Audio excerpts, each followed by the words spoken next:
Good morning, my fellow yoga travelers. I'm mighty glad to be alive today, and I hope that you are too as we continue to live, laugh, love, learn, linger, and live the life we love. But don't forget to loaf and lubricate. Yes, so kinds of power. That's what I'll be focusing on for the next month or so. And for me, it's Wednesday, so it's joke day. So it begins with my reminding myself and everybody else who's listening that Jewish humor criticizes and laughs at everything.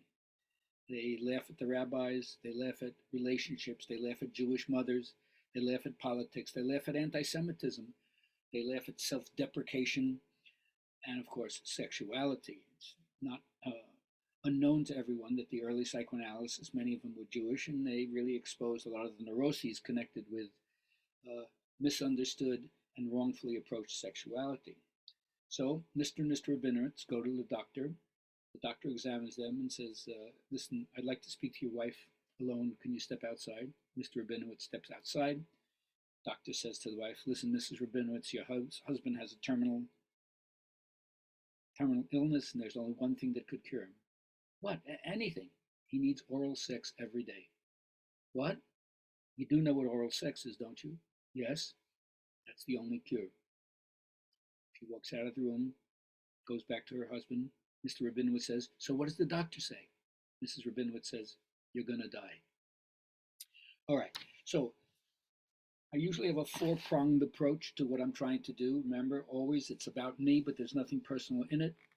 First, I reflect on what's going to keep me in a positive state of mind, positive psychology, juice the positives that we used to say. Well, the first is I learn to build bridges between people instead of destroy bridges. And that enables me to go on a rampage of appreciation and recognize what good qualities there are in the other human being. Doesn't mean I don't see their vices or flaws, but that's not what I'm going to amp up my attention to.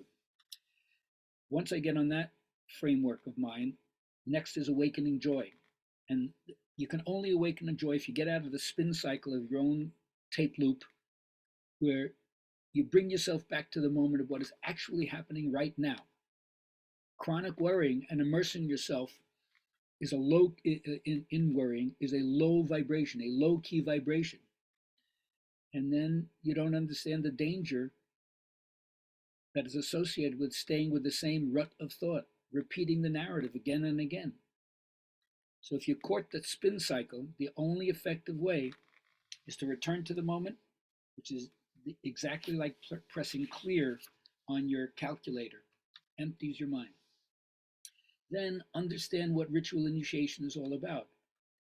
It is a dissolution in order to have a reconstitution. There has to be a breaking down or a breaking apart in order for there to be a building up. So first, realize no one has an immaculate perception. Everybody has some falsified views, some shadow stuff. If you don't realize that, you'll think, oh, no inquiry is necessary. Everything I see is totally clear, logical, and right. No. So in a contained space, right, we'll call the time-space holding pod, you take the journey to the center, your contact with your own power. You criticize, psychoanalytically speaking, the isolated ego, and you plug into life, you plug into spirit. And then you realize community is really important because you never have to handle things completely alone. And that brings you to the last thing, develop concentration.